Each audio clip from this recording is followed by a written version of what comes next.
목요일 새벽 예배를 하나님 앞에 올려드리겠습니다. 사도행전 1장 15절에서 26절까지의 말씀입니다. 모인 무리의 수가 약 120명이나 되더라.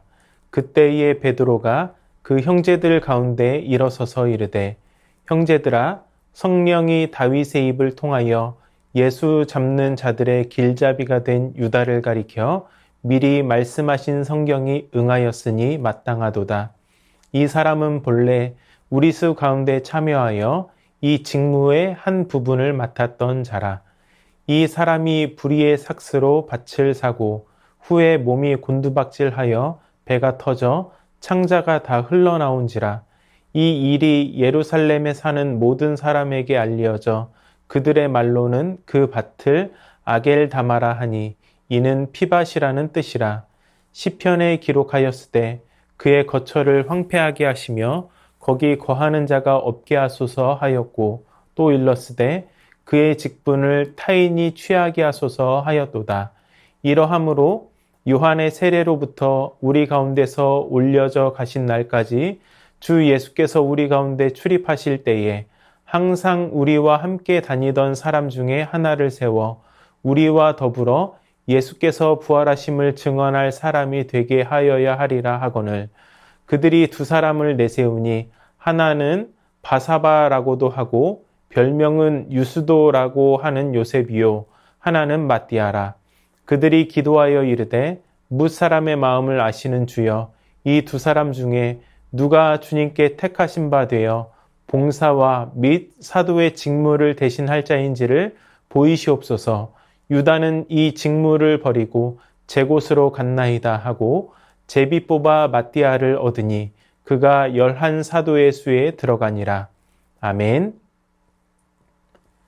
예수님께서 고난당하고 죽임당할 때 제자들은 예수님을 버리고 도망갔습니다. 예수님께서 로마 군병에게 잡히시자 제자들은 혼비백산하여 도망합니다.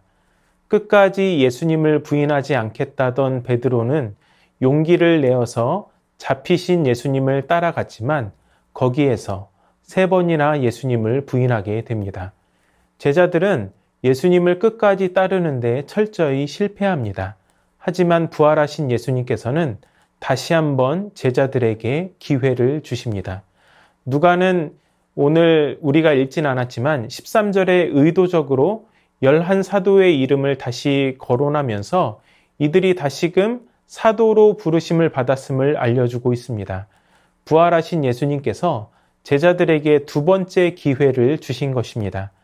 겟세마네 동산에서 그들은 예수님과 함께 기도하는 데 실패했지만 이번에는 실패하지 않고 기도에 힘쓰기 시작합니다. 이렇게 기도하는 사람은 약 120명까지 늘어나게 됩니다. 기도의 목적은 4절의 말씀처럼 예수님께서 약속하신 성령의 오심을 위해서였습니다. 실패했으나 다시 한번 기회를 주시는 은혜를 통해 그들은 약속하신 성령을 받기 위해 기도할 수 있었습니다. 우리가 믿음의 길을 걸어가다 보면 실패할 때가 많이 있습니다. 그럼에도 주님은 기회를 주셔서 다시금 도약하게 하십니다.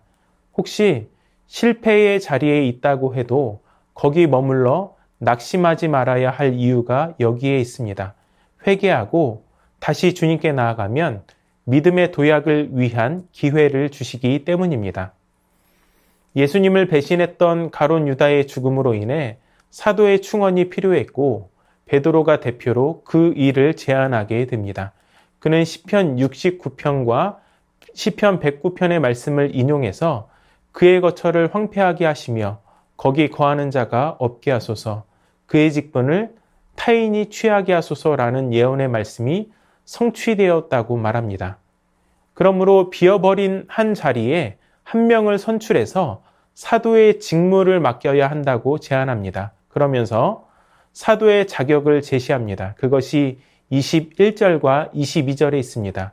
요한의 세례로부터 우리 가운데서 올려져 가신 날까지 주 예수께서 우리 가운데 출입하실 때에 항상 우리와 함께 다니던 사람 중에 하나를 세워 우리와 더불어 예수께서 부활하심을 증언할 사람이 되게 하여야 하리라. 아멘. 사도가 되려면 예수님에 대해 정확히 아는 사람이어야 하고 제자들과 함께 지내면서 서로에 관하여 잘 아는 사람이 되어야 한다는 뜻입니다. 그렇게 해야 예수님이 가르쳐 주신 복음을 바르게 전할 수 있으며 또한 다른 사도들과 다투지 않고 잘 협력하여 복음을 전할 수 있기 때문입니다. 베드로는 바로 그러한 사람을 세워 우리와 더불어 예수께서 부활하심을 증언할 사람이 되게 하여야 하리라 라고 말합니다. 사도의 사명은 예수님의 부활을 증언하는 것으로 그는 반드시 부활을 목격한 사람이어야 했습니다. 또한 부활에 대한 분명한 믿음을 가지고 있어야 부활의 복음을 담대하게 전할 수 있었습니다. 참으로 부활은 복음의 핵심입니다. 부활이 없으면 사도들이 전하는 것과 신자들이 믿는 것이 헛되기 때문입니다. 베드로의 제안을 들은 제자들은 두 사람을 내세우게 됩니다. 한 사람은 바사바라고도 하고 별명은 유스도라고 하는 요셉이며 다른 한 사람은 마띠아입니다. 요셉에 대해서는 바사바와 유스도라고 하는 이름이 붙어 있으나 마띠아에게는 아무것도 붙어 있지 않습니다. 성경에 이들에 대한 정보가 없기 때문에 우리는 이들에 대해서 더 이상 알 수 없지만 이 짧은 정보를 통해서 요셉에게 이름이 많이 붙어 있고 마띠아는 그렇지 않은 것으로 보아 요셉이 마띠아보다 더 알려진 사람이라는 사실을 추측해 볼 수 있습니다. 하지만 중요한 것은 명성이 아닙니다. 둘 다 베드로가 말한 사도로서의 조건을 충족한다는 사실이 더욱 중요한 것입니다. 제자들은 두 사람을 놓고 하나님께 기도합니다. 그들을 사도로 선출하는 중요한 일에 하나님께서 친히 개입해 주시기를 간구합니다. 인간적인 생각과 소망을 내려놓고 오직 하나님이 원하시는 그 뜻대로 되기를 바랍니다. 그들은 하나님의 개입하심을 기대하면서 제비를 뽑아 사도를 선출합니다. 그들은 제비는 사람이 뽑으나 모든 일을 작정하기는 여호와께 있느니라 라고 하는 잠언 16장 33절의 말씀을 의지하여 제비를 뽑습니다. 그리고 그 결과 마띠아가 사도로 선출됩니다. 그렇게 12명의 사도가 유지됩니다. 11사도는 한 사람의 사도를 충원하는 과정에서 오직 하나님의 뜻대로 사도가 세워지기를 원했습니다. 그래서 하나님의 뜻에 맞는 선출 기준을 세웠으며 하나님께 기도했습니다. 교회가 일꾼을 선출할 때도 마찬가지입니다. 임직식을 앞두고 올해 2월 달에 우리는 하나님의 뜻에 맞는 선출 기준을 세우고 임직 선출을 위해 하나님께 간절히 기도했습니다. 명성에 관계없이 동일 선상에서 모두 후보가 되었습니다. 그 결과 일꾼이 피택되었고 이제 하반기 임직식을 앞두고 있습니다. 지난 주일 피택자 교육 가운데 자신을 소개하고 직분자로서 앞으로의 마음가짐을 한 분씩 말하는 시간이 있었습니다. 어떤 분은 내가 세워져도 되는지 잘 모르겠다라고 말하기도 하셨고 주변에서 하라고 해서 딱 한 번만 해보자고 해서 했는데 피택이 되어서 얼떨떨하다라고 말씀하시기도 했습니다. 그만큼 직분자로서의 거룩한 부담감을 가지시는 것입니다. 내가 잘할 수 있을까? 잘 감당할 수 있을까? 내가 세워지는 것이 맞나? 라고 하는 고민이 있으실지도 모르지만 분명히 기억해야 할 것은 우리 교회는 하나님의 뜻에 맞는 선출 기준을 세웠고 온 성도가 기도하는 가운데 그분들이 일꾼으로 세워졌다는 것입니다. 그러므로 하나님께서 능히 감당할 힘도 주실 것입니다. 피택되신 성도님들은 나를 택하사 직분자로 세워주신 하나님께 감사하고 능히 잘 감당할 수 있도록 그 능력을 달라고 기도하시기 바랍니다. 또한 교회는 이분들이 좋은 목회의 동역자요, 헌신된 일꾼으로 세워질 수 있기를 위해서 기도해야 합니다. 제자들은 기도를 통해 사도를 선출하고 성령의 강림을 준비했습니다. 그리고 마침내 오순절날 성령이 임하시고 초대교회가 태동하게 됩니다. 이것이 가능했던 것은 부활하신 예수님께서 실패한 제자들에게 다시 한번 기회를 주셨기 때문입니다. 우리에게도 이러한 주님의 용서와 은혜가 있는 줄 믿습니다. 오늘 우리의 실패 가운데 찾아오셔서 새로운 도약의 기회를 주시는 주님의 사랑과 은혜를 의지하여 승리하실 수 있기를 주님의 이름으로 축원합니다. 말씀을 기억하며 다 함께 기도하겠습니다. 실패 가운데 찾아오셔서 새로운 기회를 주시는 주님의 사랑을 의지하여 믿음의 도약을 하게 하여 주시옵소서. 성경적 원칙과 기도로 주의 몸된 교회를 온전히 이루어가는 새순교회가 되게 하여 주시옵소서.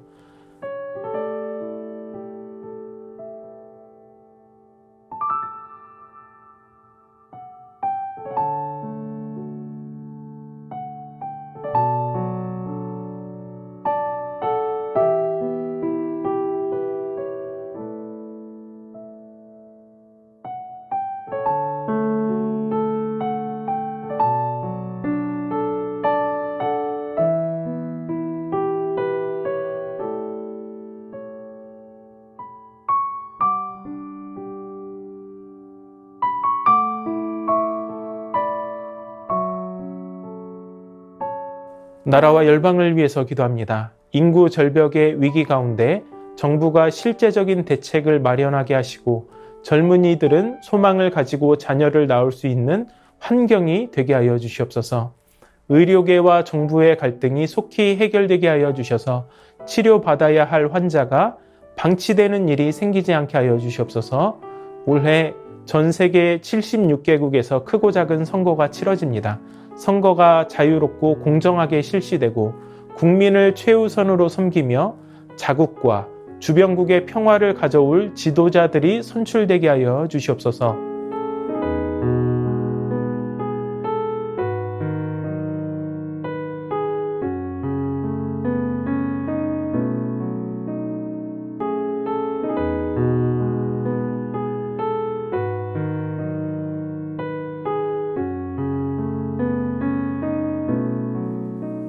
교회를 위해서 기도합니다. 담임 목사님의 삶과 건강을 붙들어 주시고 날마다 성령 충만하게 하여 주시옵소서. 5월 온가족 축제를 통해 많은 영혼들이 주님께 돌아오게 하여 주시옵소서. 토요일에 있을 어린이를 위한 행복한 파티에 좋은 날씨를 허락하여 주시고 주일에 진행될 안민교수 초청 집회 가운데 많은 성도들이 참석하여 은혜 나누게 하여 주시옵소서.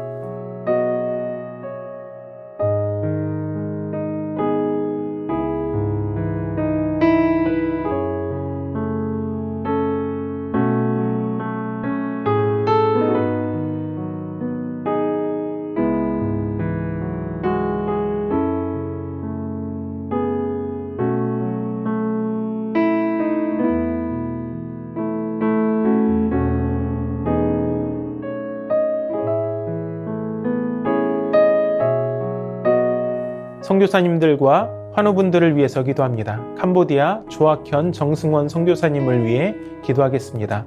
5월 4일 수지 열방교회 선교학교 강의 가운데 지혜를 주시도록 5월 13일 사역지 귀임 전에 한국에서 종교 비자를 취득하여 출국할 수 있도록 5월 16일 3일간 OMF 캄보디아 교회 개척자 리더 회의에 참석하시게 되는데 유익한 논의들이 이루어질 수 있도록 정승원 선교사님의 부친이신 정만용 집사님 건강 회복과 간호하는 가족들에게 힘을 주시도록 환우분들을 위해서 기도합니다. 정기섭 집사님 큰 사고 이후 회복 중입니다. 후유증 없이 잘 회복하게 하여 주시옵소서.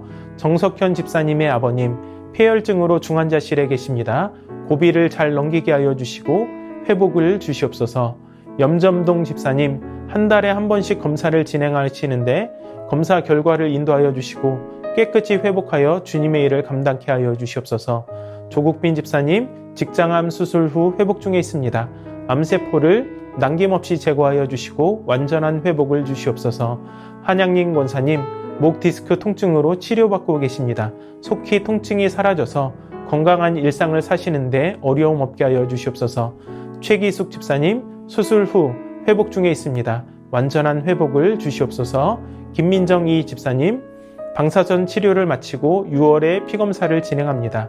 검사 결과에 따라 2차 방사선 치료를 진행할지를 결정하게 되는데 모든 검사 결과가 하나님의 은혜 가운데 진행되게 하여 주시옵소서. 이정희 집사님 담도암 수술 후 회복 중에 있습니다. 완치까지 선하게 인도하여 주시옵소서. 이용님 성도님 등에 생긴 종양 치료를 위해 항암 중입니다. 후유증 없게 하여 주시고 완치까지 선하게 인도하여 주시옵소서. 권호순 권사님, 계속되는 항암 가운데 잘 견뎌낼 수 있는 체력 주시고 깨끗하게 회복시켜 주셔서 항암 없이 회복되게 하여 주시옵소서. 노성빈 형제, 크론병을 앓고 있습니다. 한 달에 한 번 주사제 치료를 받고 있는데 체중이 회복되게 하여 주시고 건강한 일상생활을 회복하게 하여 주시옵소서. 고부덕 권사님, 최경화 집사님의 아버님, 주한숙 권사님, 차영미 권사님, 윤금덕 권사님, 김진옥 집사님의 어머님, 이기범 집사님, 강동엽 어린이, 이민항 권사님, 신혜남 권사님, 김인혜 집사님, 최혁기 성도님, 이길태 집사님, 김찬준 집사님, 김영자 권사님, 정순근 권사님, 김봉당 권사님, 김광순 권사님, 박문천 집사님, 최혜랑 집사님의 아버님, 이 외에도 수술을 앞두고 있거나 수술 후 회복 중인 성도들을 위해서 기도하시고 개인의 기도로 하나님 앞에 나아가도록 하겠습니다.